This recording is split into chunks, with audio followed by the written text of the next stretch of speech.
Have you ever had the thought that your own life is ruined? I remember that Yu Hua, the teacher, once said in an interview that in his youth, as long as people worked hard, they could basically get a good return. That's not the case anymore.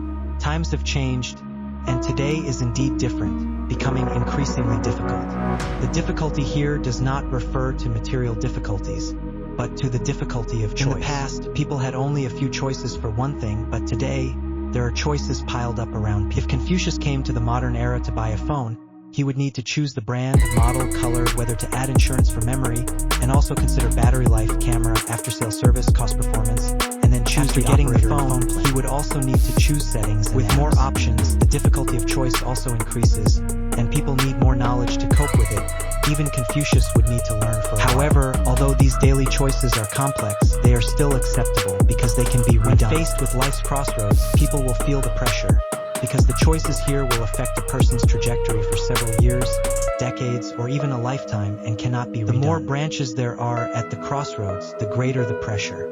Therefore, people are prone to two emotions: anxiety and regret. One is the fear of making a suboptimal choice before making a choice, and the other is the worry that the choice already made is not the best after making it. For example, being afraid that leaving a job to start a business will fail, losing a stable income, and worrying that continuing to work will miss a bigger opportunity. For example, after choosing a relationship, doubting whether this relationship is really what you want, and whether you will meet a better one later. The rapid changes and information overload in modern society have exacerbated these two emotions. In terms of anxiety, more uncertainty has reduced people's sense of control over the future. Facing phenomena such as the devaluation of education, the unsteady bull, the AI era, and corporate layoffs, people are more afraid that a wrong choice will bring them an unbearable consequence in the future. In terms of regret, the packaging on social media has exacerbated people's concerns about their own lives.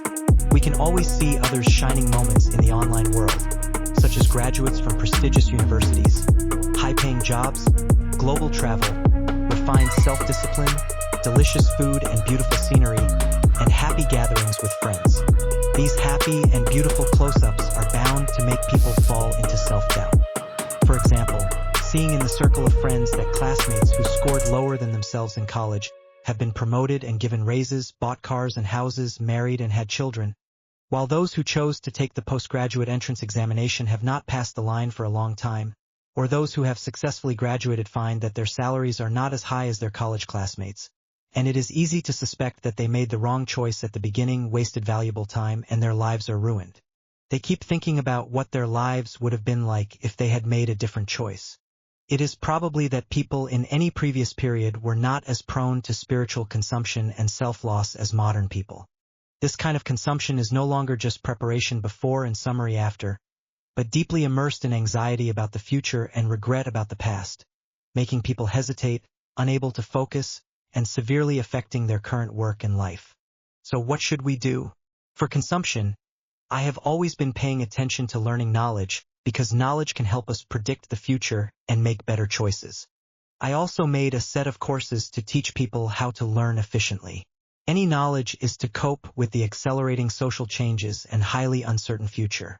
This is indeed true, and improving ability is always the most fundamental means of resistance.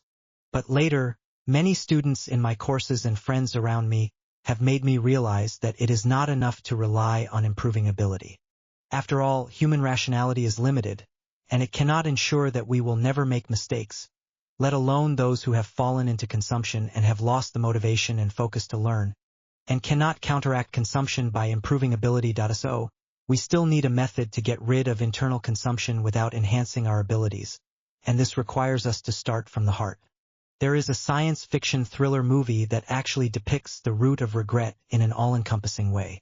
The movie is called Butterfly Effect, in which the protagonist Evan has some major mistakes in his childhood that bring lifelong pain to him and his friends. As an adult, Evan discovers that he has a superhuman ability to return to the past through a diary and change his choices at that time, influencing his present life. So Evan goes back to his childhood, corrects those regrets, but this correction also brings about new misfortunes. Evan goes back to the past again and again, trying to correct all the mistakes, but finds himself trapped in an endless cycle. No matter how he chooses, Some things will always go out of control in unexpected ways, and it is impossible to achieve a correct life. The movie has multiple endings, and in the public release ending, Evan burns his diary, stops correcting the past, accepts the consequences of each choice, and continues his life. As the movie reveals, life is not a linear arrangement of isolated choices, but a chaotic system. Each choice will trigger new branches, producing a series of chain reactions. In the vast chain reaction, both beauty and regrets will inevitably appear. Even if you change the branch through the chain reaction, both beauty and regrets will also be produced. However, people often do not notice the beauty in hand but only see the part of regrets.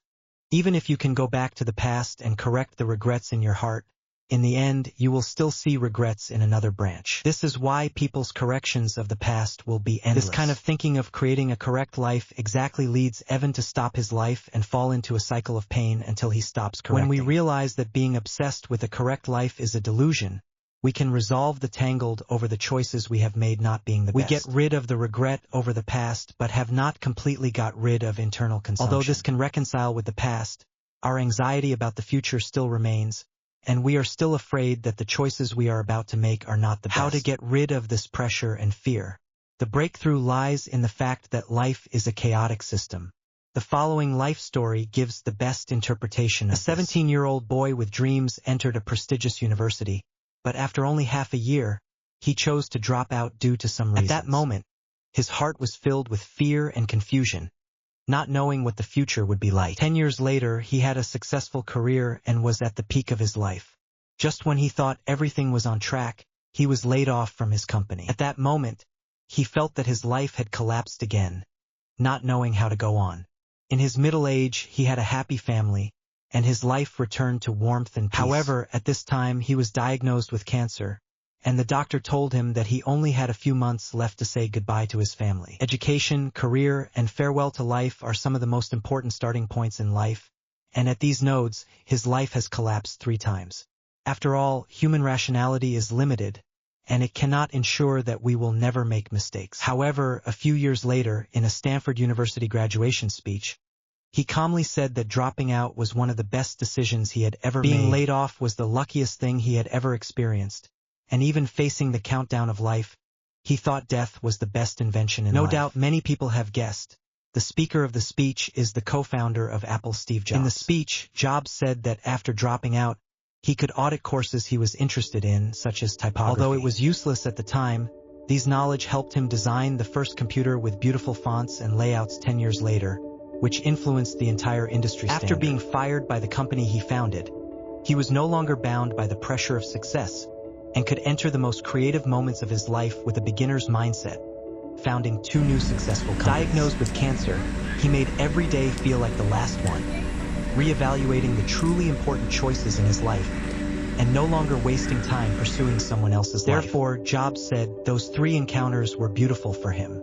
But is it really as Jobs said? I think if it were someone else, those 3 encounters might just be simple misfortunes, and even with other experiences, Jobs would still view these new experiences as beautiful. As mentioned earlier, life is a chaotic system, and in the chain reaction caused by each branch, there will always be both beautiful and regretful parts. So, it's not that Jobs' 3 encounters are inherently beautiful.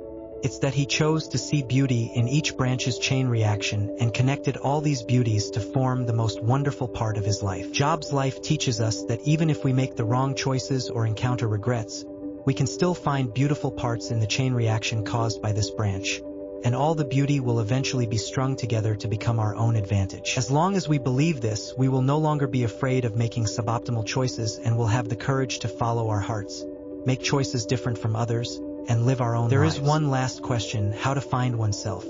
In fact, Jobs has already given the answer in his speech. In a novel, although the characters are created by the author, if the author writes the character's behavior in a biased way, readers can still find it. Because a person's experiences and choices shape this person, and even in the face of many temptations, there are some choices that this person would never make. In other words, it is experience and choice that define a person. However, in reality, many people deny their own experiences and choices, give up writing their own lives, and instead pursue the same correct life. In this standard life, how much is truly what they want, and how much is blind following of others. What helps us distinguish between the two is death. As Jobs said, death is the best invention in life. If life is an exam, death is the time to hand in the paper. And if you don't hand in the paper, you won't care about how you answer, because no matter how you answer, there will be no score. It is because we have to hand in the paper that we will answer seriously. And it is because of death that we will live seriously. Reminding ourselves that we will die is the best way to find ourselves, because it can help us see what we truly want and what we are copying from others. And it can help us overcome the fear of losing external things, follow our inner voice, and write our own lives. The choice overload and information overflow in modern society make people more prone to regretting the past and worrying about the future. However, as the butterfly effect in Jobs' experiences reveal, life is like a chaotic system, and every choice will bring both beautiful and regretful consequences, triggering unforeseen chain reactions. Pursuing a perfect life is like trying to catch the moon in water. However, we can still string the beauty under each choice into a chain, turning it into the chorus of our own lives. Reminding ourselves that we will die can help us disengage the pursuit of others' lives and see our own life symphony. I think there is nothing more fitting to end with a quote from Jobs. You can't connect the dots looking forward, you can only connect them looking backwards, so you have to trust that the dot will somehow connect in your future. You have to trust that something, your gut, destiny, life, karma, whatever, because believing that the dots will connect down the road will give you the confidence to follow your heart. Even when it leads you off the well-worn path, your time is limited, so don't waste it living someone else's